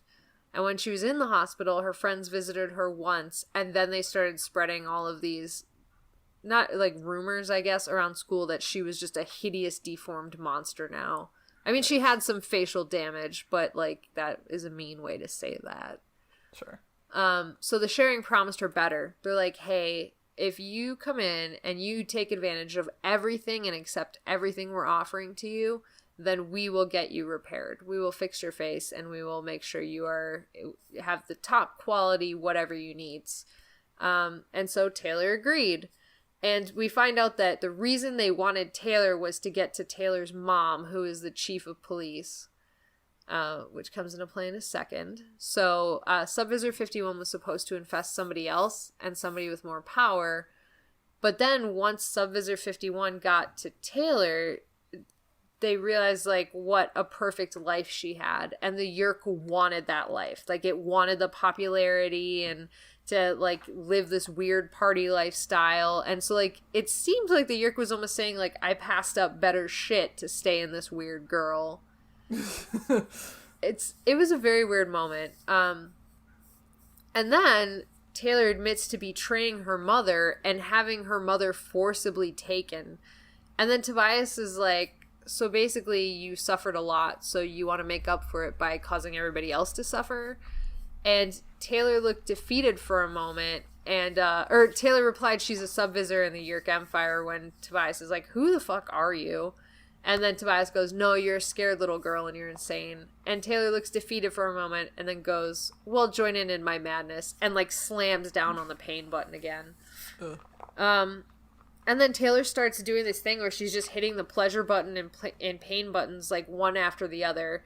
And it's sending Tobias in these huge yo-yos of where he's laughing maniacally and then reeling into pain. And then it's, like, tickling and then it's, like, being hit with a 2x4. It's, like, you know, laughing and everything's good and then getting punched in the stomach. And Tobias starts smashing his own body against the sides of the cubes, trying to end it all.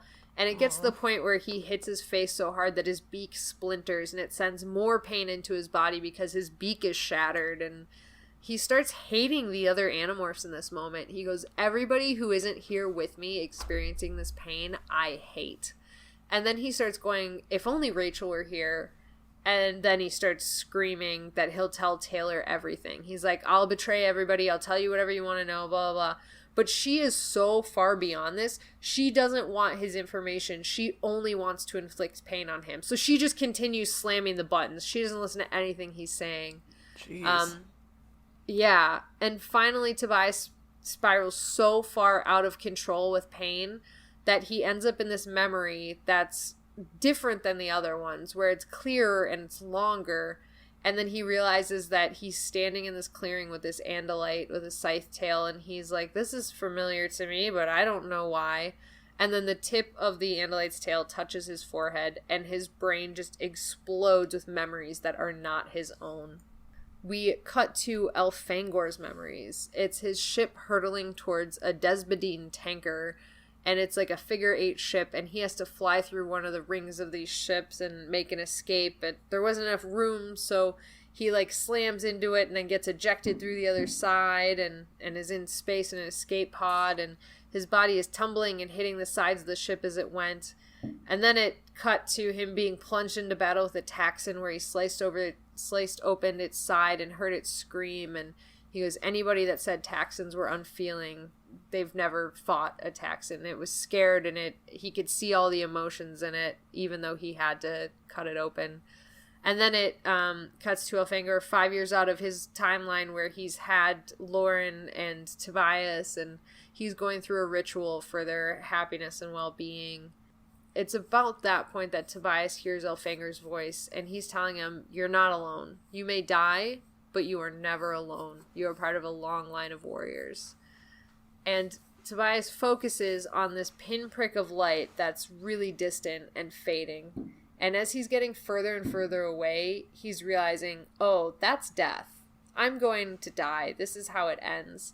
And he hears voices. He hears Visor 3 saying that he would make the Andalite talk. And Tobias realizes he has to fight to hold on to that pinprick of light out of respect for life itself. He had to drag himself out of this. And so he did. He dragged himself back into consciousness towards that light until it became wide enough that it was the whole room and he was back inside that cube. Which is fucking brutal. Yeah. So Visor 3 boldly announces he has a new plan to make Tobias talk. He brings in an eagle in a cage, and Tobias is at first horrified and going, no, no, no, no, no, no.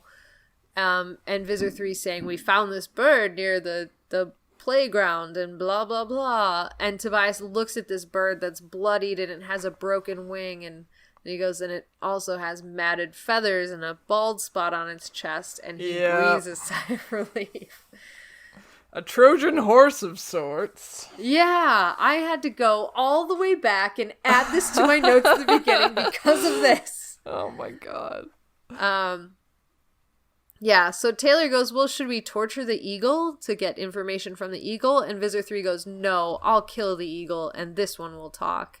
And so a Taxxon enters the room and comes up to the cage, and Visor 3 basically tips this eagle out into the Taxxon, and they eat it in a few bites, and it's gone. And Visor 3 is like, But, like, you know, it didn't really work, dude. You kind of, like, tipped your hand too early, but whatever. So then Visor 3 goes, all right, kill this one, but do it slowly, and Visor 3 leaves. After he's gone, Tobias is the only one that notices that behind Taylor and her hork-bajir, there is an Andalite twisting out of the body of a flea. And Tobias is, like, staring at it, like, is this a mirage? Is this real life? And Taylor's, you know, talking shit. So Axe is demorphing behind her, but Tobias is like, well, he'll never win. It's one Andalite against 12 hork-bajir. This is just crazy. There's no way. And then Axe goes, it's fine. Everybody else is just outside the door. I just have to open it. And he's like, oh, okay, great. Once Axe is fully made it to Andalite, he, like, flaps his tail blade against the thing to open the door and then knocks out a hork-bajir. and the other rush into battle. And it's just this huge chaotic thing where, like, the only one that knows how crazy Taylor is right now is Tobias.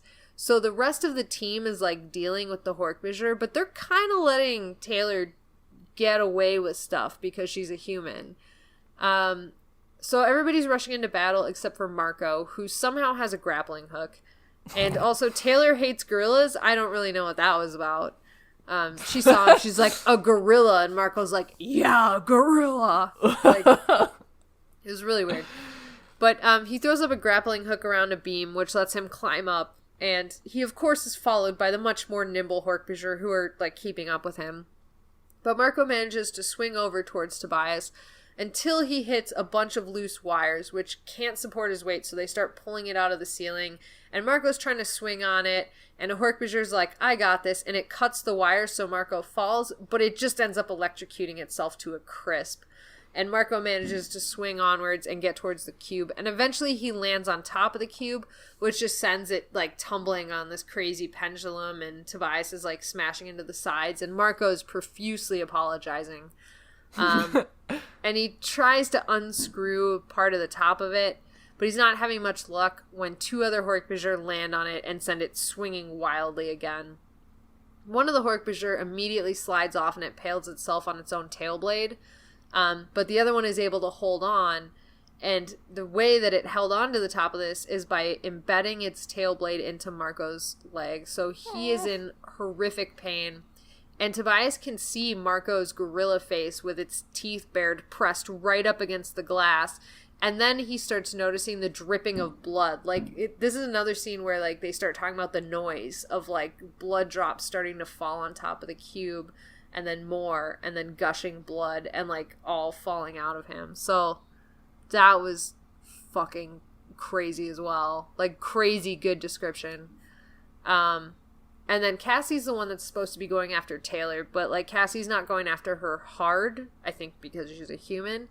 And Taylor turns around, smashes Cassie's snout with a Draken beam, which loosens Cassie's grip, and she, like, kind of backs off. And then Taylor takes aims at Marco.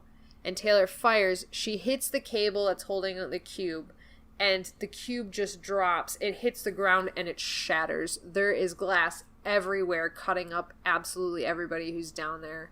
There is a dead hork-bajir pinning Tobias down, and Marco is holding onto the cable still, but because it just got hit with the Draken beam, it gets really, really hot and starts burning through his flesh and everything. And so he drops off this cable, lands on the ground, lands in the glass, so cuts himself to ribbons. It's just a horrible, bloody, terrible, messy scene. And Marco's screaming out loud and in thought speak. It's very brutal. Taylor, meanwhile, is running for Tobias. She is focused only on him, so she grabs him, but then lets him go to go back and grab the panel of the torture device.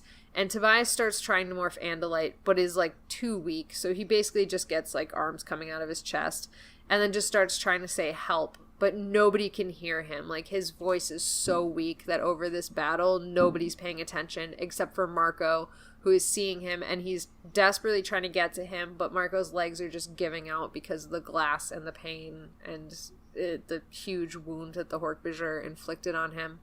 So Taylor gets back to Tobias first, and she grabs, like, one of his tiny Andalite hands and is just crushing it. And she's running and dragging him out of the room. She drags him out onto this pier that's overlooking this huge subterranean yerk pool. And I just started picturing, like, in Star Wars, like, when, spoilers, I guess, Darth Vader cuts off Luke's hand. Like, those piers overlooking. So that's, like, what I'm picturing. But down below, instead of just open space, they can see the yerk pool stories below and hear the echoing screams of all the people being infested that don't want to be. For ambiance. Evil ambiance. So Taylor kind of has to yell over the screams of the people because that's how fucking loud it is. And she basically says, I don't care what you are. I don't care how you have this power to morph over the 2-hour time limit. I don't care about any of that. I only care that you die. And then she starts to crush his tiny Andalite hands until the bones crack and then lets go of him. But Tobias holds on to Taylor's artificial arm with all of his might, and she's trying to shake him off, but only succeeds in dropping the control to the torture device into the yerk pool.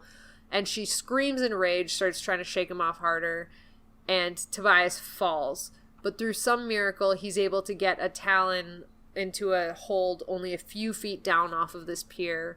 And he's caught onto something, but he's holding on with pure adrenaline. He doesn't have any strength. He's so weak. And so he's starting to slip. And Taylor is looking out over the edge. She's trying to knock him down. He is just out of reach of her. And then 2 grizzly paws reach up over her shoulders and pull her back. This is about the time we realize that Rachel's come into town. Yay! She reaches down, grabs Tobias, scoops him up, gets him up on top of the pier. And then she turns on Taylor, and she starts knocking her around. She pins her up against the wall and starts crushing her throat with a giant grizzly paw. And Tobias saw in that moment this weird dichotomy where he's looking at Rachel and going, this grizzly bear is an inner manifestation of her strength and of her bravery and of her power. And here's Taylor, weak and obsessed with her looks. And, like, these two are not similar at all, even if they kind of look similar. And then he realizes that Taylor is turning blue and dying, and Rachel is just ready to crush her. And Tobias tells Rachel to stop. And Rachel goes, no, she dies for what she did to you. This is it. She's ended. And Tobias goes, she will die by Wizard 3's hand. She let an Andalite escape. But right now, he needed Rachel to be like Rachel and not like Taylor. And so Rachel just discards Taylor and lets her crumple like trash on the ground. And that is the end of the torture scene. Whee! For kids! For kids. So now we are at the last scene in the book, and it's all of the Animorphs except Rachel are at the beach. And even Axe and Tobias are in their human forms. And Axe is going to go fly a kite he made with trash. So fucking cute! He has a trash kite made of bags. A trash kite! And he's like, I find this peaceful. And Jake and Marco were trying to play catch and trying to, like, really force having a good time. Like, they're trying to be really upbeat, even though they're dead inside. Yeah. Oh, God. And then Tobias, since Axe is there with his trash kite, he goes to talk to him and he said, hey, I thought I saw something when I was dying. I think it's just a hallucination, but, like, it felt really real. And he goes, it was Elfangor. And Axe is startled, and he's like, well, there's some medicine men Andalite that thought Utsum was a thing. And that's when death is imminent. A final push of strength were these visions that warriors would get to help carry them through in their final moments. And Axe kind of pondered that for a while, and he even forgot his kite. Tobias had to go grab his kite back because it blew down the beach, and Axe was, like, so wrapped up in whether or not this Utsum thing could be a real thing.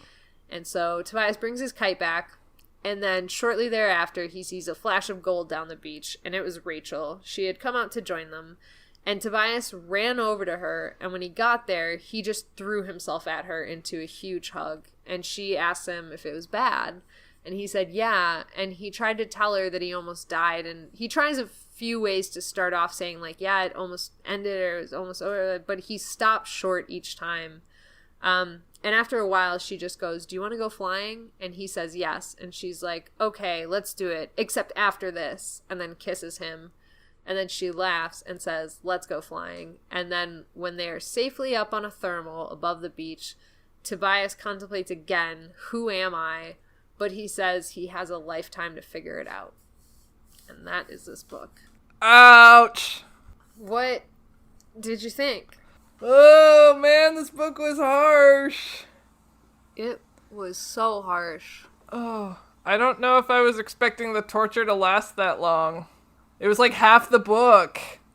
It was, and it seems like we skipped through it a lot, but it was because we just did a straight read of it. Like, we didn't talk like we normally do.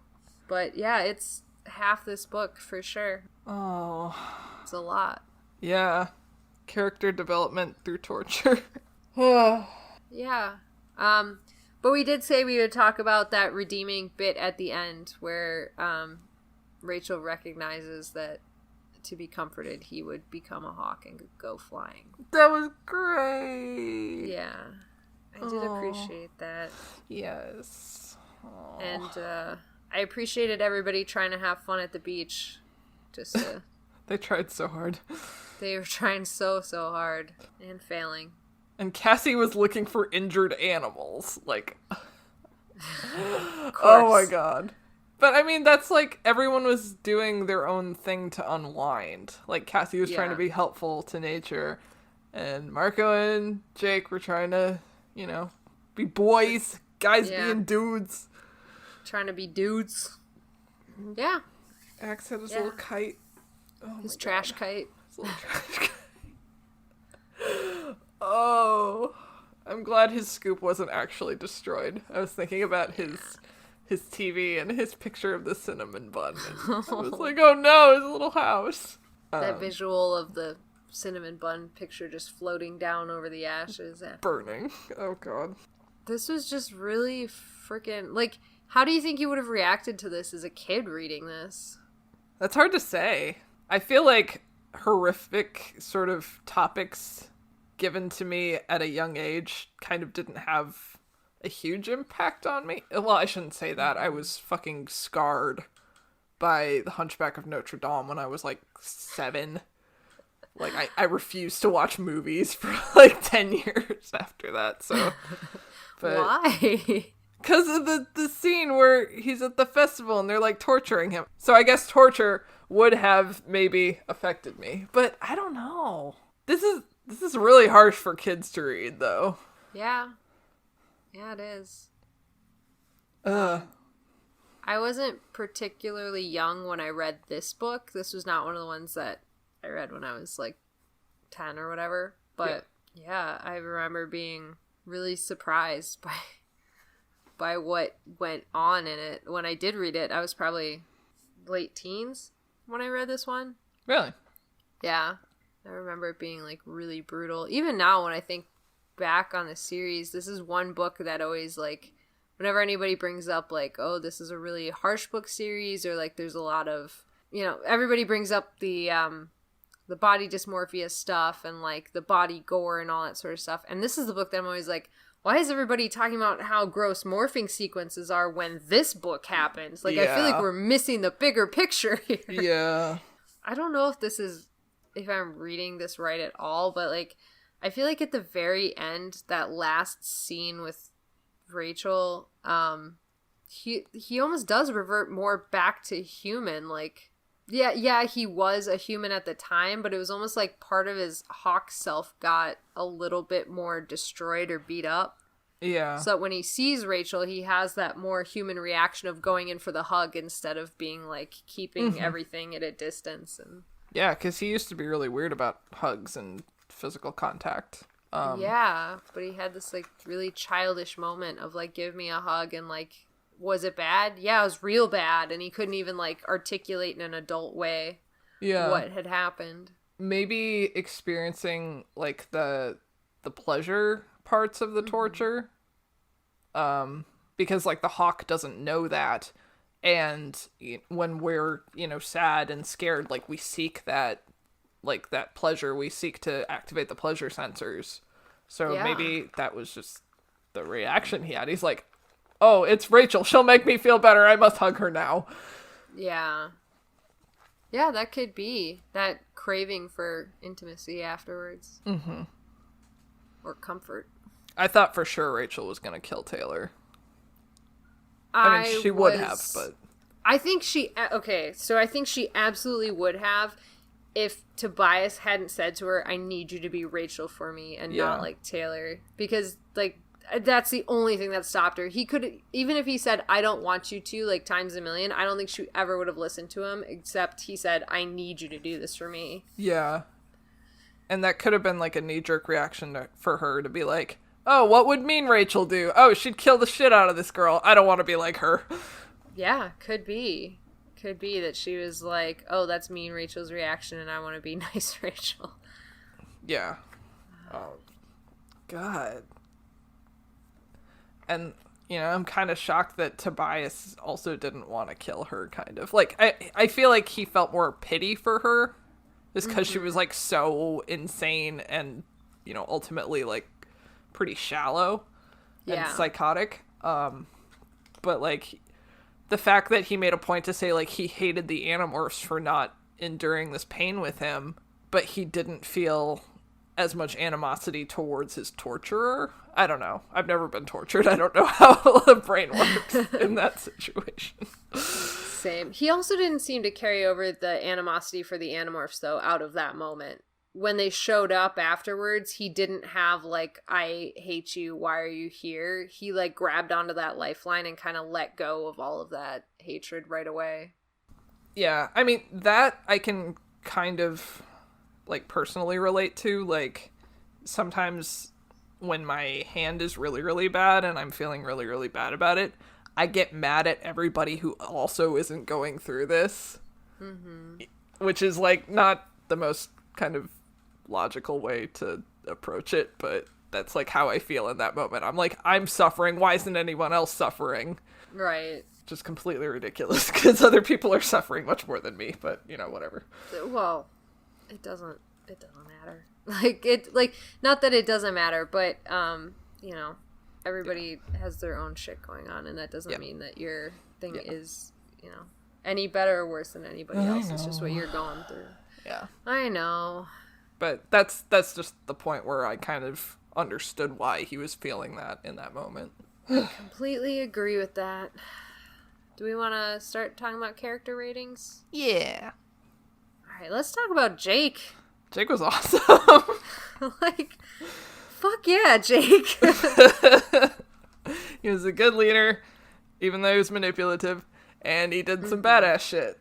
Yeah, and I like that everybody's calling him on his manipulation at this point. Like, also accepting it, but calling him on it. Yeah. Yeah. I liked him a lot better than the last book. Yeah, same. Yeah. So I'll give him 4.5. Okay, I was going to give him a 4. And I was only knocking him for that stupid manipulation tactic. But, like, then he had that scene with Visitor 3 where he grabbed his wrist and, like, did that badass. Yeah. So, yeah, I'll give him a 4. Sweet. What about Rachel? Didn't like her in the beginning with the whole, like, I have needs! But she, like, totally redeemed herself in my eyes. Yeah. I will give her 4. I'm gonna give her a 5. Whoa, color me not surprised at all. Because we're back to giving Rachel 5. Yeah, I really liked her, obviously, in this book. And I'm even willing to, like, yeah, that beginning part where she was like, I have needs, sucked. But I'm still, like, willing to totally, like, give her the fact that she just went through, like, a lot of shit where she was exploring what her needs were in 2 different capacities. Mm-hmm. And maybe she's just trying to, like, reach out and say, you know, this is what my wants are. And maybe she worded it badly. And I'm not trying to, like, excuse her from that. Like, she really does need to improve on that and understand that there's other people other than what she wants. But, like, I'm willing to say, okay, maybe that was worded badly and Tobias's perception of it was a little negative and just blow past it. I had that thought, too. Yeah. But she really needs to accept that he's not just a human. He's kind of a weird amalgam of many things. Yeah, I agree with that. But everything else was extremely badass that she did in this book. Yes. And I loved her interactions with everybody else, and it was just all very, very good. Okay, Axe. 5,000. 5,000 because he's the best, and I refuse to give him anything less than what he deserves. I'm giving him a 5 for Trash Kite. Trash Kite. Oh, he's so cute. Like, this was all of the best versions of him. We had the Trash Kite, we had the I'm a monster and I'll eat everything in sight and be a complete fucking hooligan, and we had Good Boy, and we had had good loyal friend, and we had I'll risk my life for the team for some stupid reason, and oh my god, he's just the best. He's the best. The only critique I'll give him is there were a few moments where I felt like he like had a big reaction to something, and I'm not used to seeing that from Max because he's normally so reserved. So like I think the biggest one for me was when Tobias said, when I was dying, I had that vision of Elfangor. And, and he was like, oh! Yeah, and I was like, ooh, that's not... Like, she didn't nail the tone on that. Sure. Like, so I was like, I kind of saw Jesus. Yeah, and then it, like, the just throwing out, like, so there are some medicine men... Andalites, and I was like, well, that's fucking weird. Yeah, I kind of feel like he would have been like, oh, really? Odd. And then, spewed the knowledge. But yeah, the fact that he was like flipping the fuck out, that's a good point. But I'm not gonna take away his 5 because that was a moment at the end of the book. I think the super important thing that he did in this book was when he connected with Tobias over their shared heritage. Yes. That was so fucking important. And the inner cover of the book with Tobias like jumping around like a hooligan and Axis standing in the background just staring at him in awe is just the cutest fucking thing. Yeah. He's like, wow, look at him go. His expression of surprise. I love it. I love it so much. I loved that too. What about Cassie? Cassie didn't do anything in this book, I feel like. Yeah, she had an eagle. She got punched in the face as a wolf. She did fight good, I guess. She didn't fight good. She constantly was fucking up and letting everybody go. But she's the one who jumped on Taylor, causing Taylor to miss the shot to kill Marco, right? Yeah, she did do that. That was all she did. She didn't really do much, I guess. She had like 2 lines as well. Which was okay by me, because I'm still mad at her. Don't want to talk to her right now. I guess I'll give her a nice middle-of-the-road 3, I guess. I was gonna give her a 3 until you said middle of the road, and then that made me think, well, I want to give her a 2, because I still am residually mad at her. Okay. But that feels mean. I'll give her 2.5. Okay. Because I don't want to do middle of the road. I want to have polarizing feelings, and if I have to force them, I will. Our ratings are arbitrary. Our ratings are slightly arbitrary. What about Marco? I like Marco a lot more in this book than the last book. He did some cool shit at the end, and he was kind of the only one that was paying attention to Tobias, which was great. So I guess 4. I'm going to take a wild swing from last book to this book, and I'm giving Marco a 5. Nice. I'm going to tell you why right now.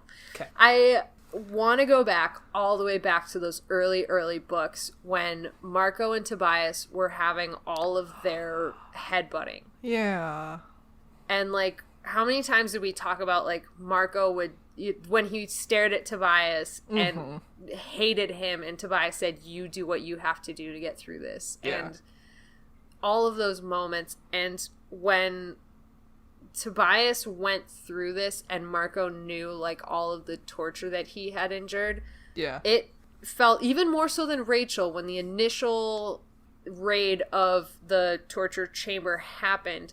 Marco was so focused on Tobias, and, like, when he landed on the cube, he didn't make a comment, he didn't make a joke, he didn't be himself, he apologized profusely, and he was so focused on getting Tobias out of there. And Tobias is going, you're cut, you're badly injured, let go, fight him off. And Marco was like, no, I'm getting you out of here. And, like, that growth in their relationship was, like, it's been happening, but to see it finally come to a head was just so amazing for me, and I loved Marco and those actions in this book, so I'm giving him a 5. That's my speech. Yeah. I mean, I think I might still be, like, residually sort of mad at him from last book. Yeah, that's fair. That's fair. The only reason I'm holding back a little bit, but yeah, those are good points. That's totally fair. That was such a poignant moment for me that I am giving him a 5 for that specific reason. All right, Tobias. Oh. I mean, we saw the full spectrum of emotion, and he's been through so much, and I feel awful for him. And the fact that he's an artist, I did not know, which is beautiful. Yeah, he gets a 5. Yeah, he's getting a 5 from me. He was just amazing in this whole book. Like, he really was. And I, like, just want to talk about how fucking strong he is. Like, for all of his growth leading up to this, where he says, I'm weak, I can't do this, I can't do that, I can't, like, he just, like, went from I can't live in this body to I am part hawk, I am part boy, I can use this to my advantage to go with the torture. And then the hawk gets stripped away from him, which is something that has terrified him and made him feel weak in other ways. And then he faced it full on as himself, and as the kid who would have swirlies and needed Jake to constantly save him, he just stood up to this on his own and didn't succumb. Yeah. Like, even at the end when he said, I want to tell you everything just to make this stop, he didn't end up succumbing to that either. Yeah. And, like, he's just so impressive now. So, yeah, 5. I'm actually kind of wondering if the anti-morphing ray actually did work. Like, for a while I was wondering if that was going to be the case. I mean, I think it did. It just didn't matter because he was already a hawk. But he was able to morph back to Andalite. I don't think it stops your morphing abilities. I think it just causes you, when you're hit with it, to demorph. Oh, okay. That's a good thing to know, I guess. Yeah. I think, anyway. I could. So I guess the anti-morphing ray that's been in a couple of books now, and since they ultimately didn't accomplish anything in this book except for, like, saving Tobias, I guess it'll be back. I mean, it doesn't work, though, so... yeah. I mean, it doesn't work in quotations. I mean, like, is it gonna get scrapped, or is it gonna, like, go to more scientists to be improved upon? Yeah, we'll have to find out. You're not telling. Tune in next time. I will tell nothing. If you want to write to us and tell us how you feel, how your day was. Just tell us how your day was and your happiest childhood memory or something. Your greatest pleasure and your greatest pain. Oh, God. No, don't be real. Anyways, write us at anonymousanimorphs@gmail.com. Or you can post it to us on Facebook for everybody to read on our Facebook group, which is just Animorphs Anonymous. Which, by the way, we just hit 100 likes. So, yay! Thank you, guys. That's amazing. Super excited about that. And if you want to join our super secret, super awesome Facebook group, it's Andalite Bandalites, which is facebook.com/group/Animorphs Anonymous. And if you want to go on our Insta Slam and see our pretty, pretty pictures, it's at Animorphs Anonymous. And if you want to tweet at us, it's at Animorphs Anon. Find our podcast, this podcast that you're listening to, on all of your favorite podcast platforms, including Spotify, iTunes, Google Play, Pocket Cast, Stitcher, Podcast Republic, the works. Yes. And I know iTunes is going away, but I'm just going to go ahead now, and 33 books in, right before iTunes is taken down, say you should leave us a review on iTunes.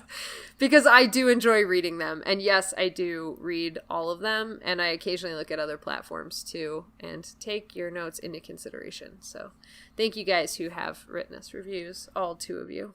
You can add us. Tell me about your comic book. I have a comic. It's on the web. It's called B-Side You. It's about music and romance. If you want to read that. It's on hiatus right now, but hopefully will be lifted from hiatus in the next few months. If you want to check that out, you can go to bsideyoucomic.com. That's BSIDEYOU comic.com.